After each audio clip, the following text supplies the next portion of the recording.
আসসালামু আলাইকুম এভরিওয়ান। কালকে এই পূর্বী বাইকটা মাস্টার সার্ভিস করলাম, তো গাড়িটা চালাই দেখলাম যে গাড়িটার পরিস্থিতি ভালো না, ক্লাস প্লেটের অবস্থা ভালো না। পরে বাইকটা খুলে দেখি আমি যেটার মধ্যে ডুপ্লিকেট ক্লাস প্লেট লাগানো হয়েছে। তারপর সুন্দর করে ভিতরে মোবিল যে দিছে, মোবিলটা পুরা কালো হয়ে গেছে। তারপর আমি WD-40 মাইরে সুন্দর করে এটা ক্লিন করে নিলাম, নিয়ে যাতে আপনার মোবিলটা আর কালো না হয়।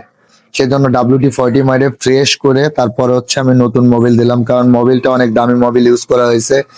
মডুলের 7100 1200 ml মোবিলটা ইউজ করছে, এর জন্য হচ্ছে আমাকে ইঞ্জিলটা সুন্দর করে ক্লিন করা লাগলো। তো যাদের ইঞ্জিলের ভিতরে প্রচুর কালি থাকে তারা হচ্ছে একবার এরকম ক্লাস সাইডটা খুলে WD-40 মাইরে ইঞ্জিলটারে পুরো পরিষ্কার করে তারপরে হচ্ছে মোবিল দিতে পারেন, না হলে আপনার মোবিল কালোই হবে।